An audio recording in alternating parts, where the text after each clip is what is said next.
Shalom Bapak Ibu. Shalom. Puji Tuhan, hari ini kita bersyukur kalau kita ada di awal bulan, di bulan Mei. Hari ini tanggal 1 Mei Bapak Ibu. Ya, kita bersyukur. Ya, ini bulan yang kelima di tahun 2022. Ya, sudah 5 bulan kita lalui, sudah 4 bulan masuk ke bulan yang kelima. Ya, ada banyak hal yang kita alami bersama dengan Tuhan, amin. Kalau kita masih bisa ada sebagaimana ada hari ini, semua karena kemurahan Tuhan. Haleluya, puji Tuhan.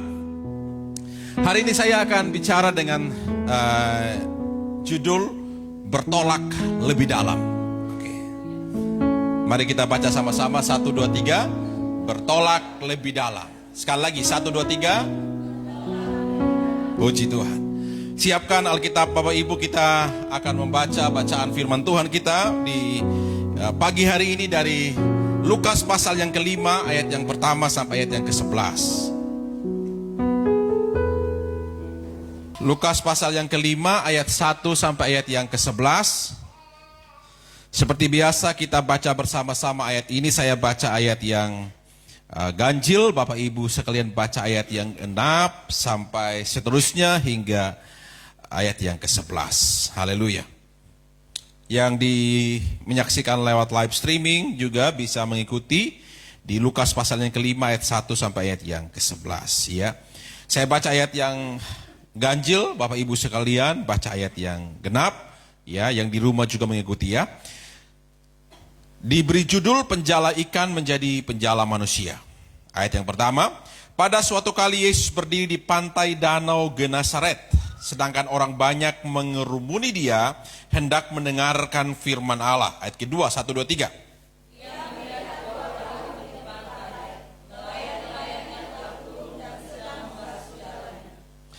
Ia naik ke dalam salah satu perahu itu, yaitu perahu Simon, dan menyuruh dia supaya menolakkan perahunya sedikit jauh dari pantai. Lalu ia duduk dan mengajar orang banyak dari atas perahu.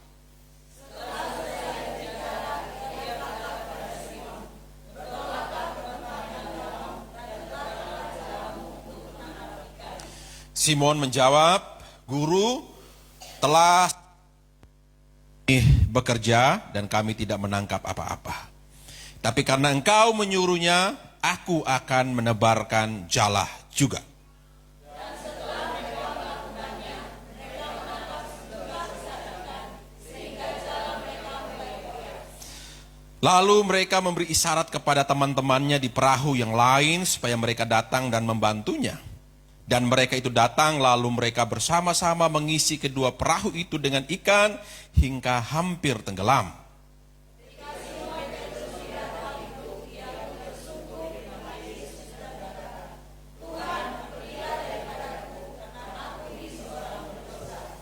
Sebab ia dan semua orang yang bersama-sama dengan dia takjub oleh karena banyaknya ikan yang mereka tangkap.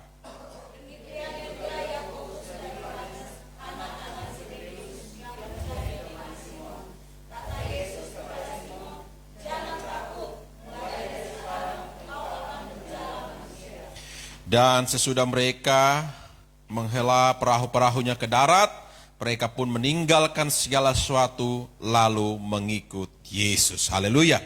Berbahagia kita yang telah membaca firman Tuhan hari ini, yang merenungkan dan yang siap melakukan kebenaran firman Tuhan ini dalam kehidupan kita. Haleluya. Saudara, ini sebuah cerita bagaimana Tuhan Yesus pertama kali bertemu dengan Petrus ya, dan teman-temannya. Dan pertemuan ini terjadi ketika Petrus bersama saudara-saudaranya baru kerja atau baru selesai mereka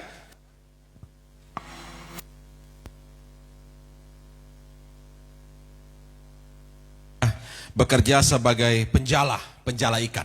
Ya, ada peristiwa yang menarik yang kita bisa lihat bersama-sama Bapak Ibu. Ya, mari kita lihat peristiwa ini. Yang pertama, peristiwa ini adalah Yesus mengajar dengan meminjam ya perahunya Petrus.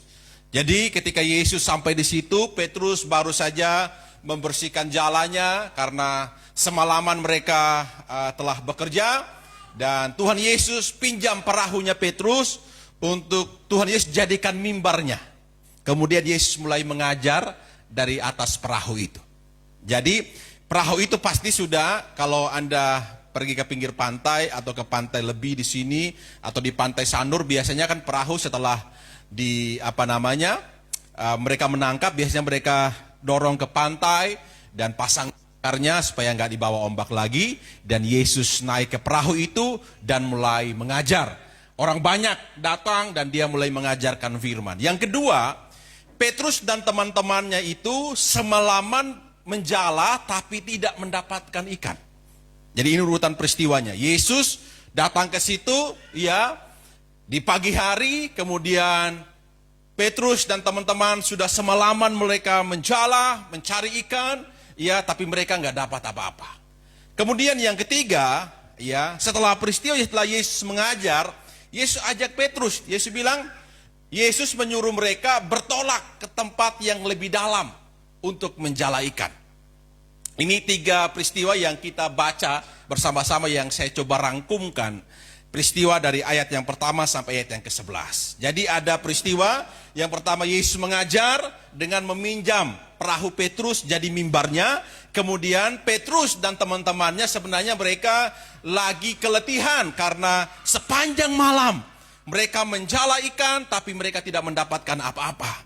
Tapi setelah Yesus mengajar, meminjam perahu Petrus, ya, setelah itu Yesus bilang kepada Petrus, sekarang mari kita bertolak lebih dalam untuk kita menjala ikan. Jadi ada 3 peristiwa yang saya bisa gambarkan. Tapi hal ini kita melihat, ya, saudara, ketika Yesus mengajar dan telah Yesus pinjam perahunya, Petrus sehari malaman mereka begadang dan mereka sudah capek, tapi mereka pun harus mendengarkan ajaran Tuhan Yesus. Tapi hal yang berikut yang Yesus lakukan, Yesus ajak Petrus lagi, ya, untuk naik lagi ke perahunya dan mereka bertolak lebih dalam lagi supaya mereka menjala ikan. Anda bayangkan kondisi secara fisik sudah capek. Petrus kan sudah capek, semalaman begadang. Secara emosional lagi tidak stabil. Ya kan? Fisik capek, pasti emosinya tidak stabil. Apalagi tidak mendapatkan apa-apa. Bayangkan mereka semalaman, gak ada 1 ekor yang didapatkan, tiba-tiba ujuk-ujuk datang orang yang dikenal pintar mengajar, ya, yang dikenal bisa menyembuhkan orang sakit, ujuk-ujuk, itu bahasa orang Jawa bilang, ujuk-ujuk, tiba-tiba, ya, ajak Petrus dan teman-temannya, ayo sekarang kita pergi menjala ikan. Petrus punya alasan yang sangat rasional, artinya yang masuk akal. Pertama, dia nelayan. Dia mengerti bagaimana bisa menangkap ikan. Dan dia tahu ikan tidak ada waktu itu. Bagaimana lagi mau pergi untuk menangkap ikan aja yang pekerjaannya menjadi penjala ikan, bukan anak kemarin istilahnya itu. Baru aja belajar. Dia sudah punya pengalaman berkali-kali menangkap ikan dan dia sudah tahu di mana menangkap ikan yang tepat. Yang pertama, saudara, hal yang tidak masuk akal kalau Petrus berpikir, Yesus ini tukang kayu. Dia bukan anak nelayan. Dia tidak tinggal di pinggir danau atau lagi di pinggir pantai. Bapaknya tukang kayu. Hari-harinya diajar bagaimana buat meja, bagaimana buat tempat tidur. Tidak pernah diajar bagaimana mancing ikan, bagaimana menjala ikan. Saya pernah pergi pancing ikan di kolam ikan Kartalangu. Awal pertama, saudara, buang pancing tuh nggak ngerti saya. Karena pancing yang roll itu kan biasa kayak di Sumba sana, saya pakai pancing yang pakai bambu panjang. Jadi tidak perlu roll, tinggal lempar begitu aja udah. Ini pakai roll gimana? Buang pertama, jatuhnya di depan.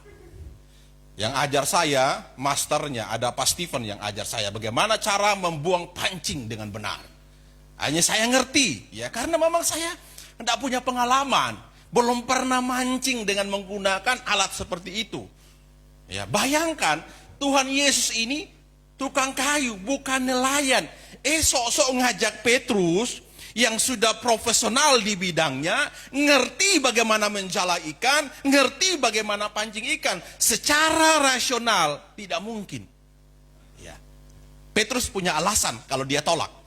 Ya kan, tidak mungkin. Yang kedua, sepanjang malam mereka tidak mendapatkan ikan. Padahal malam adalah waktu yang terbaik untuk menangkap ikan. Itu ujuk-ujuk Tuhan Yesus datang pagi-pagi. Sudah mau jam 9, jam 10 pergi tangkap ikan. Gak ada nelayan yang pergi tangkap ikan jam 9, jam 10. Biasanya kalau kita pergi ke pantai lebih jam 9, jam 10 waktunya untuk beli ikan. Karena nelayan sudah turun semua. Ya kan? Ini ujuk-ujuk. Karena satu, dia bukan nelayan. Dia nggak ngerti bagaimana jam berapa harus pergi tangkap ikan. Jadi secara rasional, secara akal sehat, tidak pantas untuk diikuti apa yang Yesus katakan, mari bertolak lebih dalam untuk kita menjala ikan. Punya alasan. Yang ketiga, tempat yang dalam bukanlah tempat yang baik untuk menjala ikan. Kecuali mereka punya jala yang sangat besar dan lebar. Orang kalau jala ikan, Anda pergi ke Sanur, itu kan tempat itu tidak terlalu pergi ke dalam-dalam sana. Kecuali kalau Anda pergi mancing, baru pakai pergi yang lebih dalam. Tapi kalau menjala, biasanya di tempat yang tidak terlalu dalam. Karena nanti waktu jala mereka turun, mereka berenang tuh. Ya, bawa jalannya atau putar dengan perahu gitu yang saya lihat gitu kan. Ya, kan tempatnya tidak terlalu dalam. Tapi Yesus bilang, mari bertorak ke lebih dalam lagi supaya kita bisa menjala ikan. 3 alasan ini bisa menjadikan Petrus, dia dan teman-temannya untuk menolak apa yang menjadi ajakan Tuhan Yesus. Ketika Tuhan bilang dalam ayat yang kita baca hari ini, ya, kita lihat bersama-sama ayat yang keempat. Setelah selesai ia berbicara, ia berkata kepada Simon, bertolaklah ke tempat yang dalam dan tebarkanlah jalamu untuk menangkap ikan. 3 hal ini saudara, hal yang rasional, yang secara akal sehat tidak mungkin untuk dilakukan. Dan punya alasan untuk menolak. Itu yang kita belajar hari ini. Kadang Tuhan saudara, ya, tidak bisa kita pikirkan dengan cara rasional kita. Mujizat itu hal yang di luar nalar. Ya, mujizat itu hal yang di luar pikiran kita. Bayangkan 5 roti 2 ikan bisa memberi makan 5.000 orang, sisa 12 bakul. Nggak masuk akal. Kalau dihitung secara ilmu kimia, ilmu fisika, ilmu matematika, gimana caranya? Bisa 5 roti 2 ikan makan. Ya, tidak mungkin kan secuil. Kalau secuil-secuil pun mungkin tidak bisa juga. Ambil sedikit gitu, terus nggak mungkin juga. Nggak masuk akal. Sisanya masih 12. Mujizat itu selalu berkaitan dengan hal yang tidak bisa masuk ke dalam rasio kita atau masuk di dalam akal sehat kita. Yang kedua, ketika Yesus merubah, mujizat pertama kali, air berubah jadi anggur. Nggak masuk akal. Air tiba-tiba rasanya anggur, dan itu anggur yang terbaik lagi. Bukan anggur yang nggak mungkin. Yesus mati, terus bangkit di hari yang ketiga, nggak mungkin. Lazarus yang sudah mati masuk dalam liang kubur, sudah diikat dengan kain kafan, sudah terbungkus dan sudah dikatakan bau di dalam, tiba-tiba bisa hidup. Tidak masuk akal. Tapi secara ukuran manusia kita tidak bisa menerima hal seperti itu. Jadi saudara, dalam hidup ini, ya, ada hal-hal yang kita harus paham, yang kita tidak bisa membawa pikiran kita akal sehat kita dalam menghadapi kehidupan ini ketika kita menghadapi persoalan. Jadi ketika saudara punya masalah, jangan mulai pakai matematikamu. Maka semakin engkau pakai matematikamu, semakin engkau bingung dan semakin engkau terpuruk. Rumus yang paling baik ketika kita lagi dalam kondisi yang tidak menyenangkan, kondisi dalam posisi yang tidak menyenangkan, kondisi yang lagi mengalami benturan, persoalan, perkara-perkara yang tidak mudah, jangan mulai pakai pikiran rasionalmu atau matematikamu. Nanti kalau saya gini harus seperti ini, harus seperti ini. Yang engkau pikirkan adalah biarkan Tuhan bekerja dengan caranya. Tugas kamu adalah percaya saja. Apa yang Petrus lakukan, saudara, ini yang kita belajar. Ketika Tuhan Yesus menyuruh bertolak lebih dalam, tujuan Tuhan, tujuan Tuhan menyuruh Petrus dan teman-temannya ambil perahunya, ambil jalannya yang baru dibersihkan itu, yang menurut mereka itu tidak perlu lagi untuk masuk ke dalam. Tujuan Tuhan mengajak Petrus dan teman-temannya adalah supaya mereka bisa mengalami mujizat. Sederhana. Dia memang bukan ahlinya sebagai seorang nelayan. Dia memang tahu, mungkin juga dia ngerti bahwa ini bukan jam yang tepat untuk bisa menangkap ikan yang banyak. Tapi dia ingin membawa Petrus ke sebuah lompatan iman yang besar dalam hidupnya untuk dia bisa mengalami mujizat dengan cara sesuatu yang belum pernah dia lakukan. Apa yang pertama, saudara? Untuk kita bisa melihat mujizat dalam hidup ini, di tengah keterpurukan kita, di tengah persoalan kita, dengan kondisi yang tidak mudah adalah kita perlu ketaatan. Hukumnya taat saja. Lihat apa? Ayat yang kelima. Dikatakan, ketika Yesus suruh, mari kita bertolak ke dalam, ambil jalamu dan kita pergi menjala ikan. Simon menjawab, Guru, dia kasih alasan dulu. Setelah sepanjang malam kami bekerja keras dan kami tidak menangkap apa-apa. Tapi ada kata kontrasnya. Tetapi karena engkau yang menyuruhnya, aku akan menebarkan jala juga. Saudara, dalam hidup ini memang kita masih punya darah dan daging, kita masih punya otak, kita masih punya rasional, kita masih punya akal yang kadang-kadang kita itu muncul dengan sendirinya. Matematika kita muncul, ilmu ekonomi kita muncul, ilmu bisnis kita muncul, ilmu dagang kita muncul. Saudara, ilmu hitung-hitung kita muncul. Ibu-ibu paling ngerti bagaimana hitung-hitung itu. Paling tahu. Tapi saudara, lihat apa yang Petrus katakan. Tetapi karena engkau yang menyuruhnya, aku akan menebarkan jala juga. Petrus mulai menurunkan tensinya. Petrus mulai menghilangkan semua rasionya. Petrus mulai menghilangkan semua kecerdasannya. Petrus mulai tekan semua rasa marahnya. Petrus mulai tekan semua emosionalnya. Dan dia mengatakan, karena engkau yang menyuruhnya, aku melakukan. Saudara, dalam hidup ini kadang-kadang kita harus berpikir seperti itu. Kita mulai tahan emosi kita mulai tahan perasaan kita mulai tahan semua kepintaran kita, dan kita mulai bilang, Tuhan, saya percaya firman-Mu ya dan amin. Saya percaya Tuhan pasti tolong saya percaya Engkau Allah Immanuel yang menyertai saya percaya pasti jawab doa saya percaya saya pasti diberkati Tuhan. Karena semakin kita hitung dengan akal rasio kita, semakin kita terpuruk. Semakin ketika kita bertanya mengapa, kenapa, dan ada apa, semakin kita tidak pernah mendapatkan jawaban.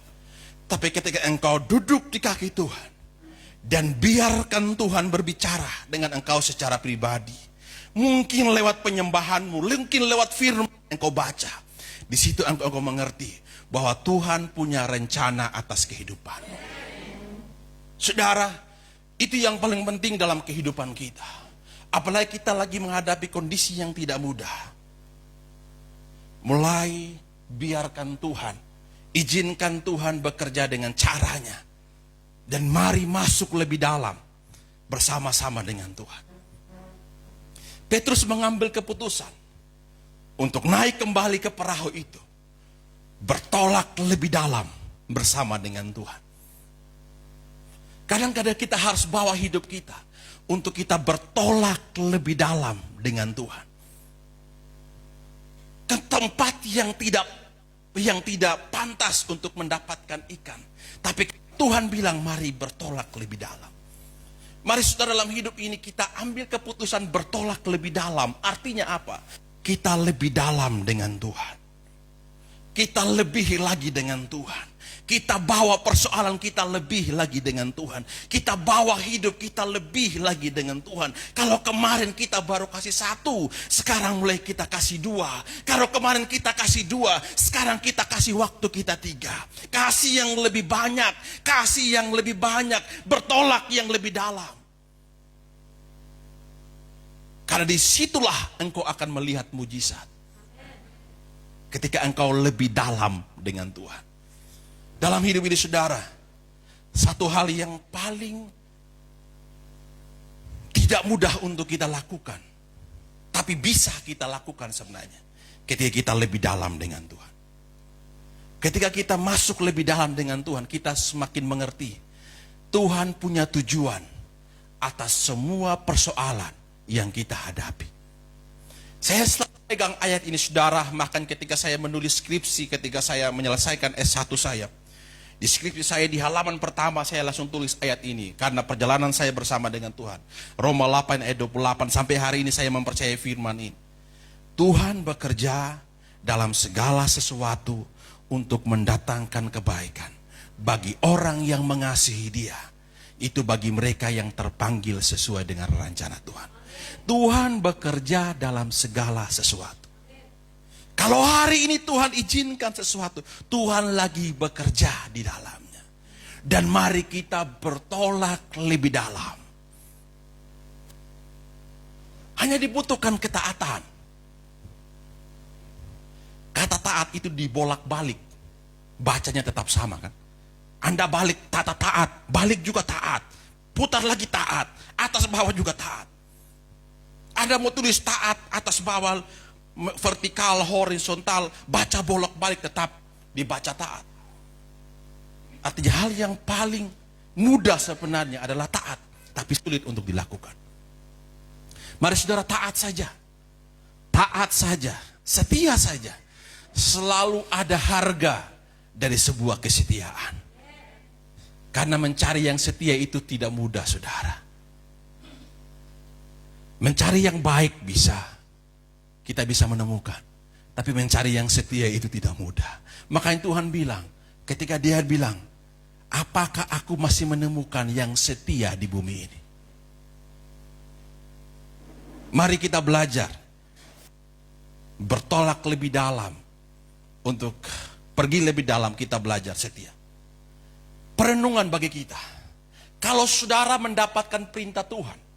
Dan saudara mempunyai alasan yang rasional untuk tidak mentaati perintah Tuhan itu, apakah saudara tunduk pada firman atau kepada alasan rasional saudara? Ini menjadi pertanyaan bagi kita. Apa kita ikuti firman-Nya atau kita mulai pasang matematika kita? Selamat menjalaninya. Pasti setelah Anda pulang dari tempat ini, Anda mulai diperhadapkan seperti itu. Mau ikuti kata firman-Nya atau mulai ikuti apa kata orang, apa kata pikiranmu, matematikamu. Silakan jalani bulan Mei ini dengan menjawab pertanyaan ini sendiri. Tetapi Petrus sekalipun ia mempunyai alasan rasional tersebut, ia tetap mengikuti perintah itu. Dia punya banyak alasan. Yesus bukan nelayan, jelas. Dia anak tukang kayu. Dia nggak ngerti bagaimana mancing ikan. Dia ngerti bagaimana mencala ikan. Mereka sudah capek secara fisik, emosi juga capek. Gak mungkin lagi. Ini sudah pagi. Gak mungkin ada ikan banyak bisa ditemukan dengan cara menjala ikan lagi. Dan di tempat yang dalam, bagaimana caranya menebarkan jala di tempat yang dalam? Gak mungkin dapat ikan. Tetapi ia tetap mentaati perintah Tuhan. Itu syaratnya, saudara. Yang kedua, untuk kita bisa melihat mujizat dalam hidup ini, Tuhan selalu memulai dari apa yang kita punya. Tuhan tidak bawa perahunya sendiri. Tuhan nggak bawa jalannya sendiri, Tuhan nggak bawa pancingnya sendiri untuk bisa membuat Petrus dan teman-temannya untuk mengalami mujizat. Apa yang Tuhan lakukan? Ia naik ke perahu, ke dalam salah satu perahu, itu perahu Simon, dan menyuruh dia menolakkan perahunya sedikit jauh dari pantai. Lalu ia duduk dan mengajar orang banyak dari perahu. Setelah ia berbicara, ia berkata kepada Simon, bertolaklah ke tempat yang dalam dan tebarkanlah jalamu untuk menangkap ikan. Apa yang Tuhan pakai? Yang pertama, Tuhan pakai perahunya Simon. Dan Tuhan pakai juga jalannya Simon. Untuk Simon bisa melihat mujizat Tuhan, supaya Petrus itu bisa melihat mujizat Tuhan, Tuhan pakai perahunya yang Petrus pakai untuk menjala ikan. Kemudian Tuhan pakai jala yang sama untuk membawa Petrus pergi menangkap ikan. Bahkan mereka menangkap dengan jumlah yang sangat banyak. Saking banyaknya, Petrus harus ajak teman-temannya untuk datang menolong dia. Perahu mereka penuh dengan ikan. Mujizat selalu dimulai dari apa yang kita punya. Ketika Yesus merubah air menjadi anggur, Tuhan tidak pakai ambil petik air kelapa. Enggak. Tuhan pakai apa yang ada di situ. Tuhan lihat ada air di tempayan kan. Tuhan bilang, itu air tempayan itu isi dengan air lagi. Setelah cedok air itu bawa ke pemimpin pesta, sederhana. Para pelayan itu taat saja. Ketaat itulah yang melahirkan mujizat. Mujizat selalu dimulai dari apa yang kita punya. Jangan mulai menghayal. Kalau tiba-tiba ada orang yang datang, saya ketemu tas di pinggir jalan isinya uang. Menghayal, saudara. Itu menghayal. Saya dulu pernah menghayal kayak begitu, saudara.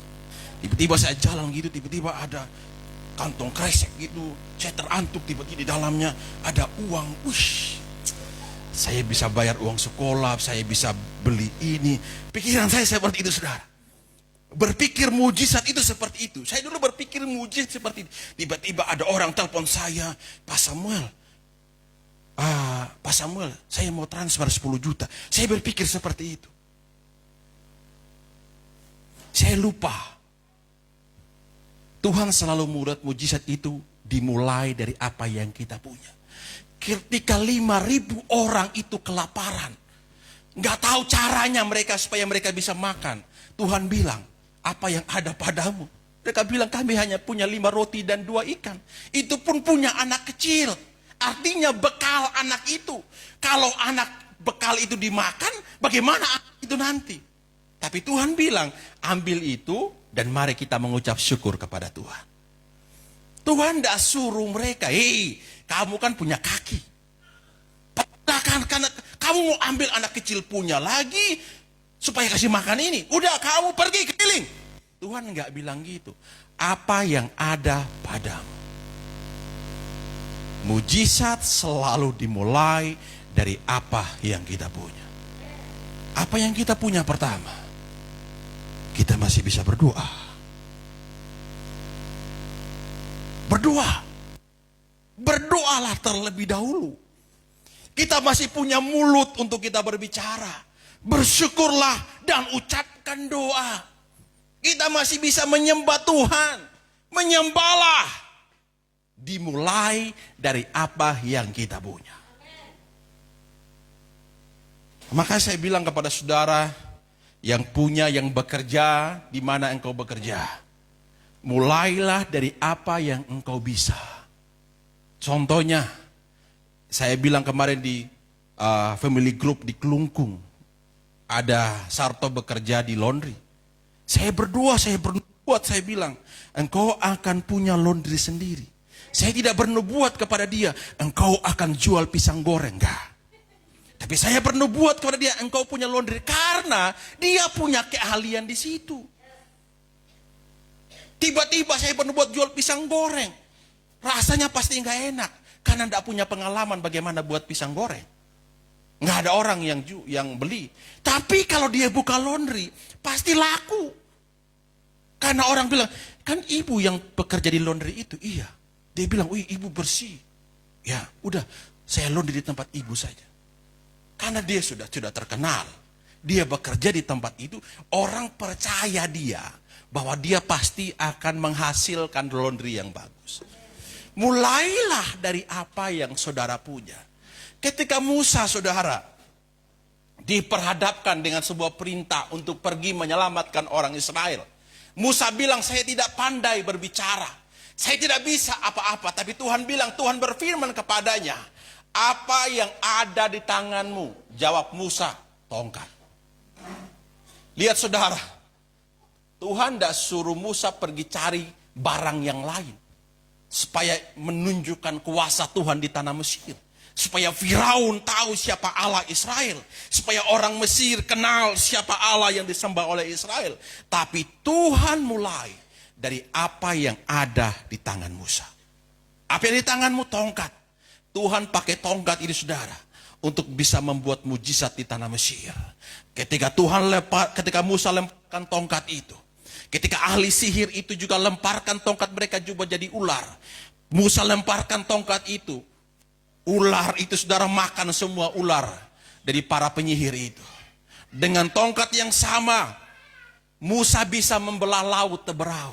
Dengan tongkat yang sama Musa bisa memecahkan karang itu dan bisa mengeluarkan air untuk orang Israel itu bisa minum. Tongkat yang sama itulah yang membawa bangsa itu keluar dari tanah Mesir.